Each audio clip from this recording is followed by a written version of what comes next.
The Alchemist by Paulo Coelho.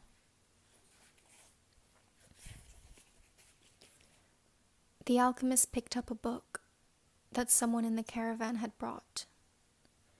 Leafing through the pages, he found a story about Narcissus. The alchemist knew the legend of Narcissus, a youth who knelt daily beside a lake to contemplate his own beauty. He was so fascinated by himself that one morning he fell into the lake and drowned. At the spot where he fell, a flower was born, which was called the narcissus. But this was not how the author of the book ended the story.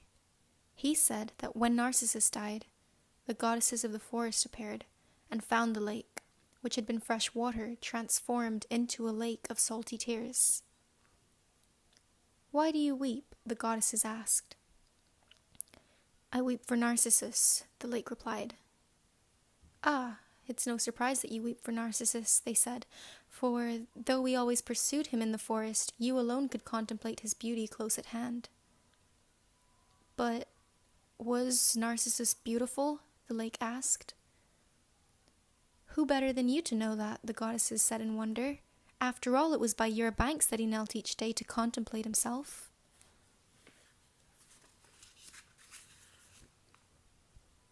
The lake was silent for some time.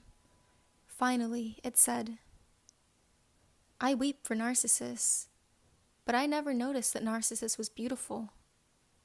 I weep because each time he knelt beside my banks, I could see in the depths of his eyes my own beauty reflected."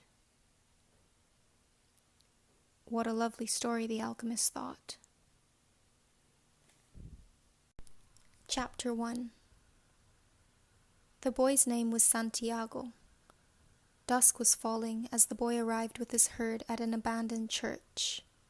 The roof had fallen in long ago, and an enormous sycamore had grown on the spot where the sacristy had once stood. He decided to spend the night there. He saw to it that all the sheep entered through the ruined gate and then laid some planks across it to prevent the flock from wandering away during the night.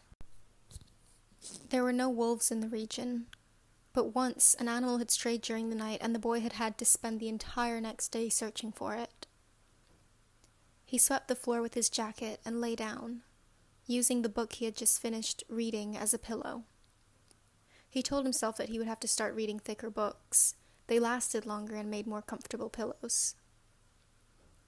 It was still dark when he awoke, and looking up, he could see the stars through the half-destroyed roof. I wanted to sleep a little longer, he thought. He had had the same dream that night as a week ago, and once again he had awakened before it ended. He arose and, taking up his crook, began to awaken the sheep that still slept. He had noticed that as soon as he awoke, most of the animals also began to stir. It was as if some mysterious energy bound his life to that of the sheep, with whom he had spent the past 2 years leading them through the countryside in search of food and water. "They are so used to me that they know my schedule," he muttered. Thinking about that for a moment, he realized that it could be the other way around, that it was he who had become accustomed to their schedule. But there were certain of them who took a bit longer to awaken. The boy prodded them one by one with his crook, calling each by name. He had always believed that the sheep were able to understand what he said, so there were times when he read them parts of his book that had made an impression on him, or when he would tell them of the loneliness or the happiness of a shepherd in the fields. Sometimes he would comment to them on the things he had seen in the village they passed. But for the past few days he had spoken to them about only one thing: the girl, the daughter of a merchant who lived in the village they would reach in about 4 days. He had been to the village only once, the year before. The merchant was the proprietor of a dry goods shop, and he always demanded that the sheep be shared in his presence so that he would not be cheated. A friend had told the boy about the shop, and he had taken his sheep there.